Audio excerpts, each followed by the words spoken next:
Père Emmanuel, bonjour. Bonjour. Quelle étape nous sommes arrivés quelques mois après notre premier forum à Valprès et 2 mois avant le premier chapitre d'Europe?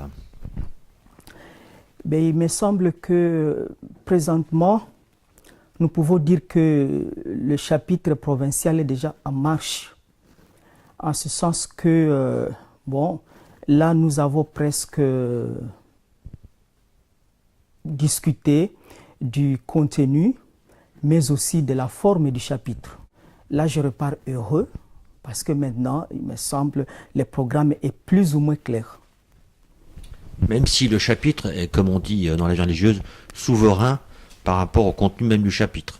Donc sur quel point tu es plus confiant ou finalement rassuré, on va dire? Et sur d'abord la volonté des uns des autres, d'arriver à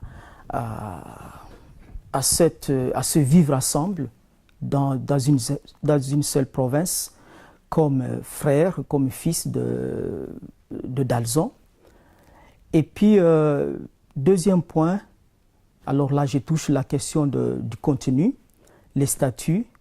Je pense que le chapitre provincial, c'est vrai, il est souverain et il pourra les adopter sans trop de difficultés. Le deuxième point, me semble-t-il, ça sera sur la formation. Et nous avons, si j'ai bien compris, au moins 80 jeunes en formation dans la province d'Europe. La pastorale des jeunes et des vocations, pour moi, nous l'avons arrêté aussi comme un autre axe apostolique, missionnaire. Donc Emmanuel, tu étais au chapitre général qui a décidé la création de la province d'Europe. Est-ce que tu peux nous rappeler le contexte, pourquoi cette décision a été prise finalement assez récemment par ce chapitre général? Oui, disons, ça ne remonte pas seulement au chapitre général de 2011.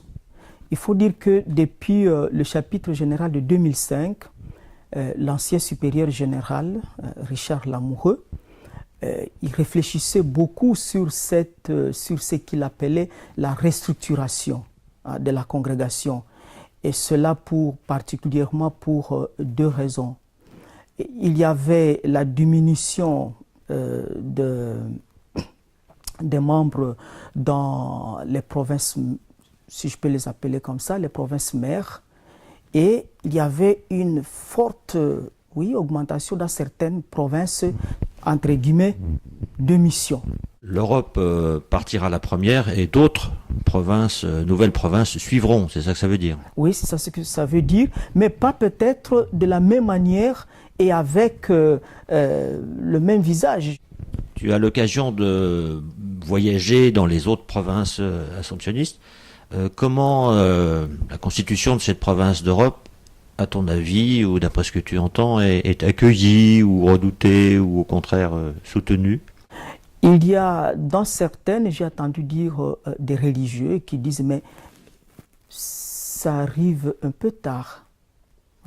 Certains l'ont dit. Et d'autres disent on va voir comment ils vont arriver à constituer une famille. Ce qui va se vivre en Europe aura des conséquences aussi sur ce qui est en train de se vivre ailleurs. Merci Père Emmanuel. Merci Robert.